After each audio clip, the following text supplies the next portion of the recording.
Police ही किसी व्यक्ति को फंसाने के लिए इस तरह का इस्तेमाल करे तो भरोसा टूटता है। और सोचा कि हम तो पुलिस हैं भाई, अपनी वर्दी का फायदा उठाते हैं। पुलिस वाले को रक्षक समझा जाता है जो भक्षक बन रहे थे। अगर सीसीटीवी फुटेज नहीं होता तो कहीं ना कहीं उसी टीचर को हर कोई अपराधी समझता। पुलिस वालों को चिन्हित करके इनको नेशनल स्कूल ऑफ ड्रामा में भी एडमिशन कराना चाहिए। पुलिस की ना तो दोस्ती अच्छी और ना दुश्मनी।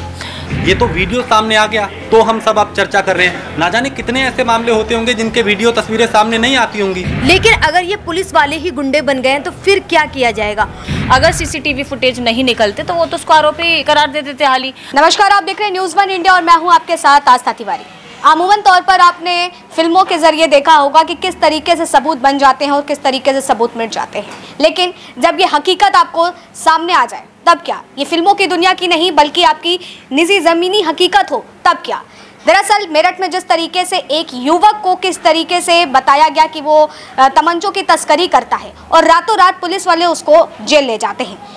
कहा जा रहा है कि जो व्यक्ति था, जो ये युवक था, वो आईपीएस की तैयारी कर रहा था और कुछ जमीनी विवाद के चलते जो है ये पूरा मुद्दा निकल करके सामने आया। लेकिन सबसे बड़ा यहाँ पर सवाल होता है, पुलिस प्रशासन पर उठता है, क्योंकि महज अभी 4 दिन पहले बैठक हुई थी और अपराधियों पर किस तरीके से लगाम लगानी है और पुलिस को कानूनी कार्रवाई किस तरीके से करनी है, इसके सख्त आदेश भी दिए गए थे। लेकिन उसके बाद भी किस तरीके से एक पुलिस अफसर जो है सबूत खड़े कर देता है और सबूत के उस पर बताता है कि वो व्यक्ति जो है वो गलत है, वो तस्कर है। अगर सीसीटीवी फुटेज ना आता तो शायद उस युवक की पूरी जिंदगी बर्बाद हो जाती। आज इसीलिए हम न्यूज़ रूम से लाइव हैं। हम यहाँ पर हर एक उससे जानने की कोशिश करेंगे, हर एक डेस्क पे हमारे जो पत्रकार हैं हम उनसे जानने की कोशिश करेंगे कि क्या वाकई यूपी में जो कानून व्यवस्था की बात होती है और उसके बाद जब इस तरीके की घटनाएं सामने आती हैं तो सवाल उठना जायज़ हो जाता है। नन्ना जी, कैसे देख रही हैं आप इस पूरे मामले को? देखिए, वो तो ये अच्छा हुआ कि वहाँ पे सीसीटीवी मौजूद था। वो एक बात है ना कि पुलिस की ना तो दोस्ती अच्छी और ना दुश्मनी।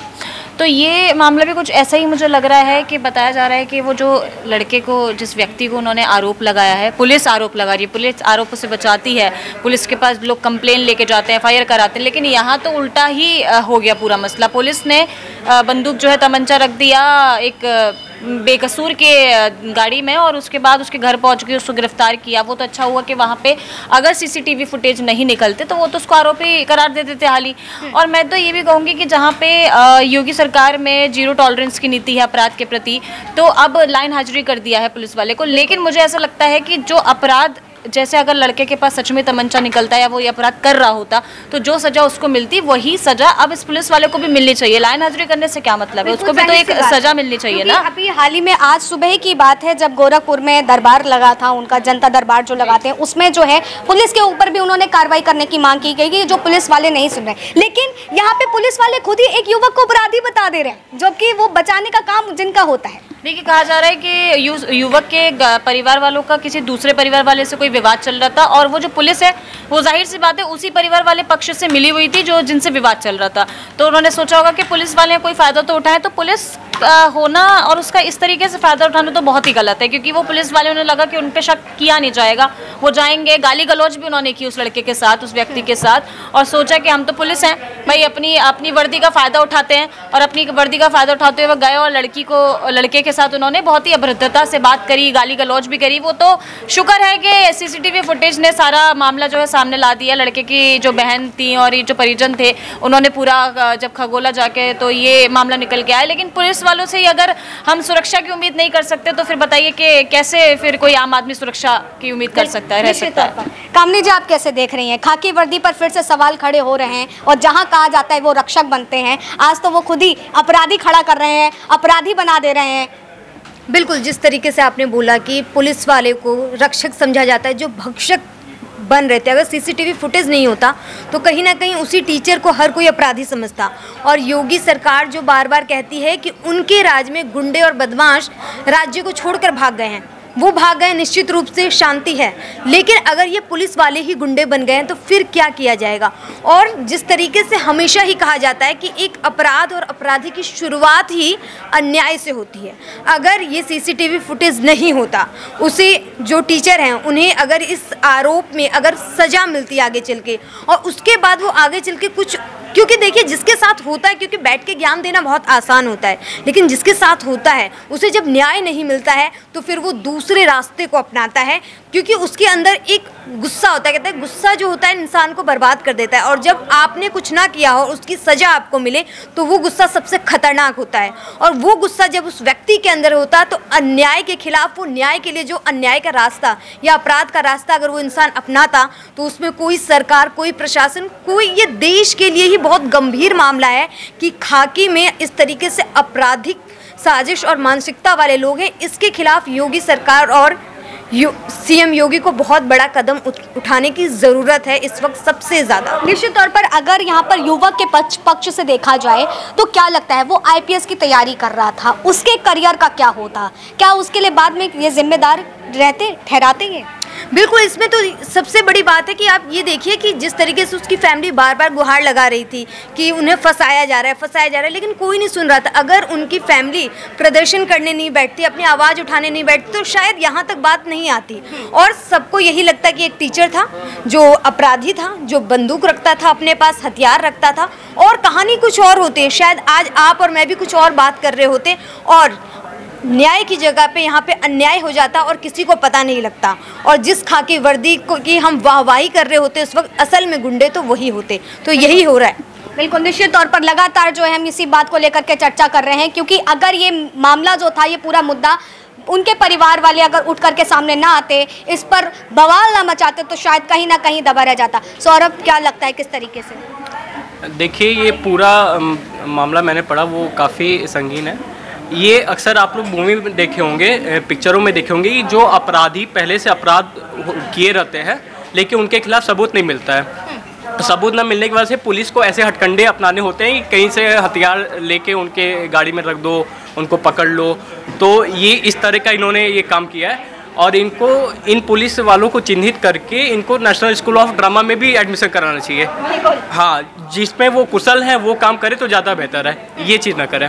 लेकिन क्या लगता है, जब इस तरीके की चीज़ें आती हैं, अमूमन तौर पर हम ये पिक्चरों में देखते हैं, फिल्मों में देखते हैं कि किस तरीके से सबूत बना दिए जाते हैं और किसी को फंसा दिया जाता है। जब यही चीज़ें जो है रियलिटी में उतार के, धरातल पर उतार करके चीज़ें सामने आए तो फिर क्या लगता है? देखिए, पुलिस वाले पूरी तैयारी करके नहीं आए थे। वहाँ पे गार्ड ने उसके गाड़ी के बैग में वो रखा, तमंचा रखा।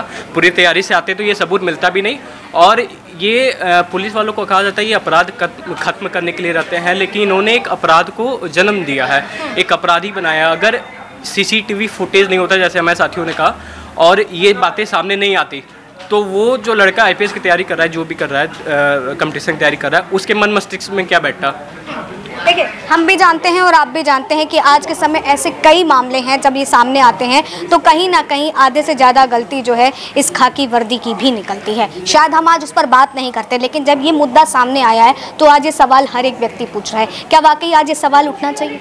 बिल्कुल, ये सवाल जितनी कम आवाज़ में उठेगा उतना बेकार बात होगी। ये अधिक से अधिक आवाज़ में उठनी चाहिए। और ये हम मान सकते हैं कि योगी जी के यूपी राज्य में ये घटना हुई है तो इसके प्रति सख्त एक्शन होगा। ठीक है, आइए और लोग भी हैं मुझसे। सर, आप कैसे देख रहे हैं इसको? कहा जाता है कि कानून के हाथ बहुत लंबे होते हैं, लेकिन ये किसी को अगर छोड़, मतलब कि आज़ादी दिलाने के लिए नहीं, उसको न्याय दिलाने के लिए नहीं, सबूत बनाने में किए जाएं तो कैसा लगता है? बिल्कुल, देखिए, ये एक ऐसा मामला है आस्था, क्योंकि पुलिस मतलब भरोसा, एक आम आदमी का भरोसा होता है पुलिस पर कि हमें वहाँ से इंसाफ मिलेगा, न्याय मिलेगा। जब भी उसके साथ कुछ गलत होता है तो लोग पुलिस के पास जाते हैं। लेकिन आप सोचिए, जब पुलिस ही किसी व्यक्ति को फंसाने के लिए इस तरह का इस्तेमाल करे तो भरोसा टूटता है। ये मामला भरोसे से जुड़ा हुआ है, और इसमें इंसानियत भी शर्मसार होती है कि हमारी एक सुरक्षा व्यवस्था है, पुलिस जिस पे हम भरोसा करते हैं, जब वही पुलिस हम भरोसे को हमारे को तार तार करेगी तो सवाल कई तरह के उठते हैं। आपने देखा होगा पीछे शाहरुख खान के बेटे के साथ क्या हुआ था, नारकोटिक्स में पुलिस ने ही आरोप लगा के उसको फंसाया था, जबकि ऐसा कुछ था नहीं।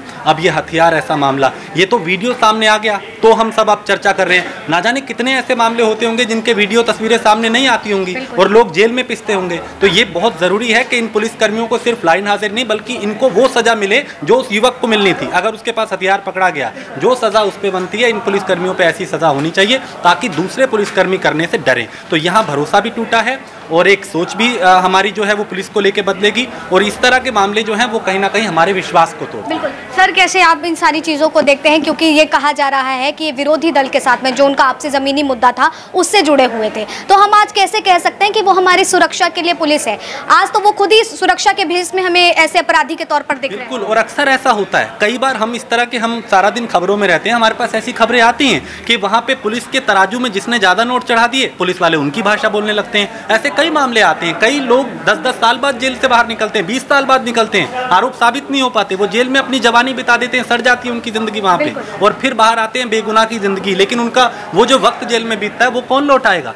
आप उनका जो मान सम्मान जो जाता है वो कौन लौटाएगा? 2 दिन पहले सर अगर बात की जाए तो बड़ी बैठक हुई थी कानून व्यवस्था को लेकर के, सारे एसपी को फटकार लगाई गई थी, और 2 दिन नहीं बीतते और फिर ऐसा मामला सामने आ जाता है। बिल्कुल, ये दिखाता है योगी आदित्यनाथ की सोच है कि हम सीधा इंस्पेक्टर से बात करें, थानों में सुधार हो, और इस तरह के इंस्पेक्टर पुलिसकर्मी जो हैं वो कहीं ना कहीं पूरे सिस्टम को कलंकित कर रहे हैं। तो आप इससे अंदाजा लगा सकते हैं, भरोसा हमारा टूटा है। योगी आदित्यनाथ की जो सोच और जो नीयत है उस हिसाब से अब भी पुलिस महकमा काम नहीं कर रहा, और ये इस तरह के सवाल हैं जिन पे योगी आदित्यनाथ को भी काम करना होगा, पुलिसिंग को खासकर सुधारने के लिए बहुत जरूरी है अभी सुधारना।